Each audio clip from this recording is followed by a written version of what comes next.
দেশের সবচেয়ে প্রভাবশালী দুটো ইসলামী গোষ্ঠীর মধ্যে একটা বেশ বড়সড় আদর্শিক লড়াই চলছে। একদিকে আছে জামায়াতে ইসলামী আর অন্যদিকে হেফাজতে ইসলাম। আর তাদের এই ঝগড়ার একেবারে কেন্দ্রে আছে একটা সাংঘাতিক অভিযোগ, বেহেশতের টিকিট বিক্রি।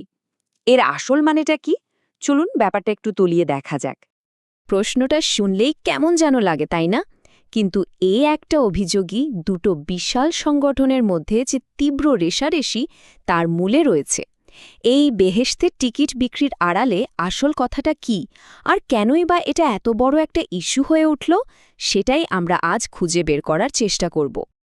তো এই বিতর্কটা ঠিকমতো বুঝতে হলে সবার আগে এর প্রধান দুটো পক্ষকে চিনতে হবে, জামায়াতে ইসলামী এবং হেফাজতে ইসলাম। চলুন তাদের পরিচয় দিয়েই শুরু করি। প্রথমে আসি জামায়াতে ইসলামের কথায়। এদেরকে বলা যেতে পারে রাজনীতির ময়দানের একজন বেশ পুরনো আর পাকা খেলোয়াড়। তাদের মূল লক্ষ্য হলো একটা ইসলামের রাষ্ট্র প্রতিষ্ঠা করা, আর সেই লক্ষ্যে পৌঁছানোর জন্য তাদের পথটা হলো একেবারে সরাসরি রাজনীতি, মানে নির্বাচন। তাদের ক্যাডার ভিত্তিক একটা খুব গোছানোর সাংগঠনিক কাঠামো আছে, যা শহর থেকে গ্রাম পর্যন্ত শিক্ষিত মানুষের কাছে পৌঁছানোর চেষ্টা করে। আর অন্যদিকে আছে হেফাজতে ইসলাম, যাদের খেলার নিয়মটা কিন্তু একদম আলাদা।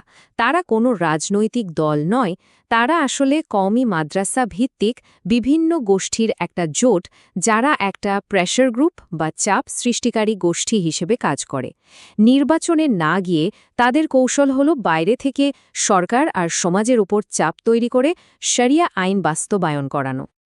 তার মানে দেখা যাচ্ছে দুটো দলই বেশ প্রভাবশালী, কিন্তু তাদের পথ একদমই ভিন্ন। প্রশ্নটা হলো, তাদের মধ্যে এই যে এত পার্থক্য, এর মূলে আসলে কি আছে?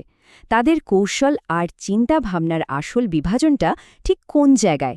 চলুন আরও কাছ থেকে দেখা যাক। এখানে তাদের সবচেয়ে বড় আর পরিষ্কার পার্থক্যটা। জামায়াত চায় ক্ষমতার কেন্দ্রে থাকতে, মানে সরকার গঠন করতে, আর হেফাজত বিশ্বাস করে ক্ষমতার ব্যবস্থার বাইরে থেকে প্রভাব বিস্তারে। সহজ করে বললে, একজন গাড়ি স্টিয়ারিং হাতে নিতে চায় আর অন্যজন পেছন থেকে পথ দেখিয়ে দিতে চায়।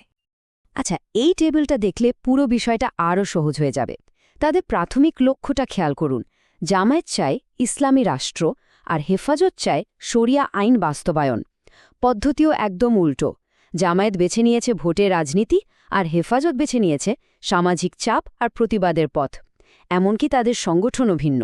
জামায়াত খুব ফর্মাল আর গোছানো, যেখানে হেফাজত একটা ঢিলেঢালা জোট, যার আসল শক্তি হল তাদের কওমি মাদ্রাসা নেটওয়ার্ক।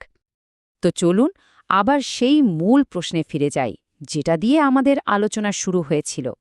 সেই বিস্ফোরক অভিযোগ, বেহেশতের টিকিট বিক্রি।